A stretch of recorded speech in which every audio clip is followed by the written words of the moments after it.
राज तिलक की तैयारी होती है, राम राजा बनेंगे, सभी खुशहाली होती है हर जगह। बाकी कथा में आपने सुना होगा कि महारानी कैकेयी के कारण राम को वनगमन का आदेश मिलता है। राम जब वन जाने को तैयार होते हैं, इतने में लक्ष्मण की सूचना मिलती है। लक्ष्मण जी क्रोधित पहुंचते हैं, उनको लगता है कि क्या अन्याय हो रहा है, इसको मैं कतई बर्दाश्त नहीं करूंगा। राम के बहुत समझाने पर, बहुत प्रयास करने पर मान तो गए, परंतु उन्होंने कहा कि मैं भी अयोध्या नहीं रहूंगा, मैं आपके साथ वन को चलूंगा। राम बहुत प्रयत्न किए कि वनवास माता कैकेयी ने मुझे दिया है, तुम लक्ष्मण यहीं अयोध्या में भाई भरत शत्रुघ्न के साथ रहना, यहाँ सीता तीनों माताओं को देख रेख करना। लक्ष्मण ने कहा कदापि नहीं। तुरंत उन्होंने प्रतिज्ञा कर लिया कि 14 वर्ष के वनवास में मैं एक दिन भी नहीं सोऊंगा, अन्न ग्रहण नहीं करूंगा, और भाई को अपने सीता माता के साथ दिन रात सुरक्षा देने का वचन उन्होंने ले लिया।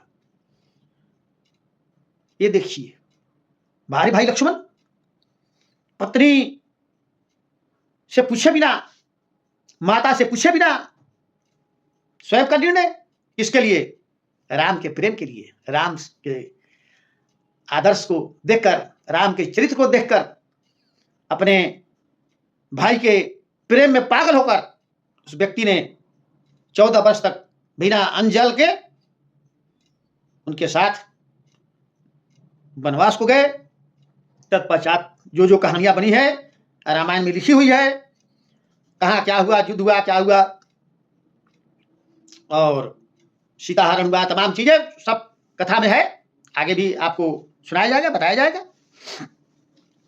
अब आता है कि रामायण में राम की यात्रा का वर्णन। अब रामायण के बाद रामचरितमानस गोस्वामी तुलसीदास ने कलयुग में रामायण की कथा को पढ़कर और रामचरितमानस की रचना की, क्योंकि रामचरितमानस हिंदी अनुवाद है और रामायण संस्कृत अनुवाद है। रामचरितमानस तुलसीकृत कहा जाता है। तुलसीदास ने इसकी रचना हिंदी अनुवाद किया, जिसमें उन्होंने राम को मर्यादा पुरुषोत्तम और आदर्श परिवार में कैसे रहा जाता है, भाई, पति, पत्नी, माता पिता, इस सबको कैसे एक साथ मिलाकर चला जाता है, तुलसीदास द्वारा रचित रामचरितमानस में वर्णित है। कथा में हमारे संत महात्मा बताते हैं यह रामचरितमानस कलयुग में लिखा गया है, क्योंकि त्रेता महभय वाल्मीकि मुनि, ते कलयुग भय तुलसीदास मुनि। त्रेता महभय वाल्मीकि मुनि त्रेता में थे, ते कलयुग भय तुलसीदास मुनि, और कलयुग में तुलसीदास का जन्म हुआ था। तो तुलसीदास के लिए कहा है कि तुलसीदास स्वामी नहीं करते रामायण विस्तार, कलिके कुटिल जीव का को करता निस्तार। रामायण सरधेनु समाना, गावत अभिमत फल कल्याणा। प्रथम कांड है बाल रसीला, जन्म विवाह राम की लीला। द्वितीय अयोध्या कांड प्रकाशा, पितु आयसु रघुबर बनवासा। पुण्य अरण्य किष्किंधा भाक्षो, तह सुग्रीव शरण मह राख्यो। सुंदर सुंदर कांड सुहामन, युद्ध कांड मह मारु रावण। सप्तम उत्तम परम अनुपा, उत्सव प्रभु कौशल पुरभूपा। 7 कांड है। तो ये रामचरितमानस है, और यह दुनिया का सबसे बड़ा ग्रंथ है। रामायण हमें रिश्तों का महत्व बतलाता है, एक भाई के लिए एक भाई का त्याग बतलाता है। अपना परिवार त्याग कर लगातार 14 वर्षों तक तपसी के वेश में एक भाई का रहना, उसके बाद राजगद्दी को त्याग कर दूसरे भाई के द्वारा 14 वर्ष तक अस्थायी रूप से वन का निर्माण कर उसमें अपना जीवन बिताना, यह बताता है रामायण, यह बताता है रामचरितमानस कि हमें अपने परिवार में, अपने परिवार के साथ कैसे रहना चाहिए, कितना त्याग करना चाहिए। आज के युग में तो त्याग करने वाला कोई है ही नहीं, दिखता ही नहीं है। बहुत कम लोग हैं जो अपने एक भाई दूसरे भाई के प्रति त्याग करता है। रामायण त्रेता युग में सत्य घटना है, इसके तमाम सबूत हैं। तमाम लोग कहते हैं कि रामायण काल्पनिक घटना है, एक काल्पनिक कथा है, लेकिन नहीं, मैं बताता हूं कि रामायण त्रेता युग की सत्य घटना है। तमाम सबूत ऐसे मिलते हैं और हैं कि रामायण और महाभारत दोनों इस देश में हुआ है। रामायण धार्मिक ग्रंथ है और महाभारत भी हमारे ग्रंथ हैं। अब आपको बताएं कि रामायण ग्रंथ नहीं, यह एक बहुत बड़ा उद्योग है। अब उद्योग किस मामले में है? उद्योग इस मामले में है कि उद्योग से बहुत परिवार का खर्च चलता है, उसी प्रकार उसमें नौकरी करनी पड़ती है। और रामायण में कथा के माध्यम से, रामलीला के माध्यम से और रामायण रामलीला का दर्शन के माध्यम से तमाम त्योहार मनाए जाते हैं। जैसे रामलीला जब होती है तो दशहरा का मेला लगता है। दशहरा के मेला में प्रत्येक जाति के लोग, वर्ण के लोग, चाहे हिंदू, मुस्लिम, सिख, ईसाई, सभी धर्म के लोग अपना उस मेले में व्यापार करते हैं। किसके माध्यम से होता है? रामायण के माध्यम से होता है। देश में दशहरा से लेकर 12 महीने रामायण की कथा, रामायण का रामलीला के माध्यम से रामलीला का दर्शन आपको कराया जाता है। ये सब उद्योग की श्रेणी बताया, क्योंकि उन जो लोग रामायण कथा कहते हैं और जो मेला लगाते हैं, जो रामलीला का दर्शन करते हैं, जो रामलीला दिखाते हैं, और सब की जीविका इसी रामायण के माध्यम से चलती है। सब लोग का जीविकोपार्जन रामायण के द्वारा ही होता है। इसलिए रामायण एक बहुत बड़ा उद्योग है, एक मोटी सी किताब नहीं है। दुनिया में लगभग अधिकतर देशों में राम की लीला का दर्शन कराया जाता है, मेला लगता है और प्रत्येक जाति धर्म के लोग वहां अपना व्यवसाय करते हैं। वहां यह नहीं होता कि मुस्लिम यहाँ अपना व्यवसाय नहीं करेगा, सिख व्यवसाय नहीं करेगा, ईसाई व्यवसाय नहीं करेगा। प्रत्येक लोग व्यवसाय करते हैं और उससे उनकी जीविका चलती है। यह सत्य है। इसलिए रामायण को अगर कोई किंवदंती कथा कहता है तो एकदम गलत है। सत्य यह है कि रामायण त्रेता युग का सत्य घटना है और हिंदुओं का, सनातनियों का, यहां तक है कि भारतवर्ष का सबसे बड़ा धार्मिक ग्रंथ है रामायण पढ़कर ज्ञानी लोग। अब आपको बताएं रामायण के थोड़ा और चले, रामायण पढ़ने से क्या होता है, रामायण कथा सुनने से क्या होता है। तो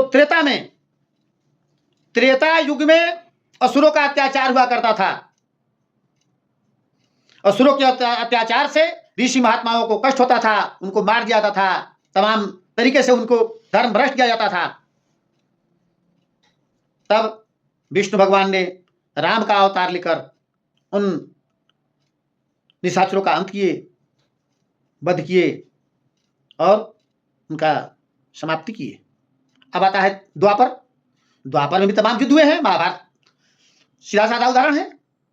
द्वापर में भी आतताई थे, कंस था, पुतना थी, जरासंध था। ये सब बहुत अत्याचारी लोग थे, राजा थे। कंस ने तो अपने पिता को ही बंदी बना लिया था, पिता को जेल में डाल दिया था। तो रामायण और रामायण की कथा सुनने से, पढ़ने से, अब कलयुग में इतना अनाचार नहीं है। शुरू में आपको पता होगा कि नक्सली का उत्पात होता था, वो भी एक तरह से मानिए तो असुर ही थे। हर मानवों को, हर संतों को, हर किसी को ही मार देते थे। नेता को, सामाजिक कार्यकर्ता को, तमाम पुलिस को, देश की रक्षा करने वाले सभी फौजी भाइयों को किसी न किसी माध्यम से हत्या कर देते थे। धीरे धीरे रामायण कथा सुनते सुनते, सुनाते सुनाते हमारे आदरणीय विद्वानों ने, संतों ने जगह जगह राम कथा के माध्यम से, श्रीमद् भागवत गीता के माध्यम से, भागवत कथा के माध्यम से शिव पुराण के माध्यम से कथा सुना सुनाकर सबके दिल में एक स्थान बनाया कि भाई ये सब छोड़िए और मिलजुल कर रहिए, भगवत कथा में लीन रहिए। यह जिंदगी कुछ दिन की है, आनंद से रहिए, मिलजुल के परिवार में एक साथ रहिए, त्योहार मनाइए, मौज मस्ती कीजिए। जंगलों में ऐसा क्यों इस तरह की घटना होती है, क्यों रहते हैं आप? अपना जीवन दिन रात जंगल में मनुष्य के रूप में जन्म हुआ है, तो आपको भगवान के दर्शन करिए और कथा सुनिए और मिलजुल के परिवार में आनंद से रहिए, किसी चीज की कोई दिक्कत न होगी, कथा सुनते रहिए। इसलिए रामायण यहाँ बहुत जरूरी है, रामायण कथा सुनना बहुत जरूरी है। तो रामायण ऐसा नहीं है भाइयों कि रामायण के केवल एक मोटी सी किताब मान लीजिए। रामायण के हर चौपाई, हर छंद, हर दोहा, इतनी ज्यादा उनके अर्थ हैं, इतनी उसमें कहानियां हैं कि आप जितनी बार रामायण पढ़ेंगे उतना ही ज्ञान आपका फैलेगा, ज्ञान खुलेगा, ज्ञान मिलेगा। इसलिए हम आपसे रामायण की चर्चा में यही निवेदन करते हैं कि आप सभी लोग रामायण पढ़ें। रामायण की जहाँ कथा होती हो, भगवान राम की कथा होती हो, वहां जाएं और कथा का श्रवण करें, आनंदित होकर आएं और संतों का सम्मान करें। रामायण में हर चौपाई का अलग अलग विद्वानों ने अलग अलग अर्थ निकाला है। कलयुग केवल नाम या धारा, सुमरी सुमरी नर उतर नहीं पा रहा। कलयुग केवल राम नाम के लेने से, भगवान के नाम लेने से, ईश्वर का नाम लेने से, सुमरण करने से आप पार कर जाएंगे। इसलिए रामायण को खूब ध्यान से पढ़िए, जितना संभव हो सके रामायण के बारे में आप चर्चा कीजिए। यहां बैठिए 5-10 लोग, रामायण के बारे में चर्चा कीजिए, उपनिषद के बारे में चर्चा कीजिए, वेद के बारे में चर्चा कीजिए, भागवत कथा के बारे में चर्चा कीजिए, संतों की चर्चा कीजिए। यही है रामायण की महिमा। रामायण अपने आप में महाग्रंथ है। हमें गर्व होना चाहिए कि इस ग्रंथ को पढ़ने से हम कहां के कहां चले जाएंगे, हमारा क्या फायदा होगा, कितना लाभ है। रामायण पर रिसर्च हो रहा है। रामायण में एक कथा आती है, जब मारीच वन में मृग बनकर सोने का सीता को बहकाता है। सीता भागती है, राम से कहती है कि मृग ऐसा कहीं देखा न सुना, जैसा यह सुघर सलोना है। देखो तो इसके चारों तरफ है सोना सोना ही सोना है। भगवान से कहती है कि मृग देखिए, इसका छाल ले आइए, कुटिया की श्रृंगार होगी। भगवान राम जानते हुए कि मृग सोने का नहीं हो सकता है, जाते हैं मृग का शिकार करने। वो तो मारीच मायावी था, राम को भटकाते हुए ले जा रहा था। अरे भगवान भटकते हैं, भगवान नहीं भटकते, वो तो लीला कर रहे थे। वो जानते थे कि सोने का मृग नहीं होता, फिर भी लीला कर रहे थे। कथा आगे आती है कि वहां जब लक्ष्मण का मृग के बाण लगते ही चिल्लाया है, हा लक्ष्मण हा सीते। तो सीता घबराई है, उनको लगा कि राम किसी संकट में हैं।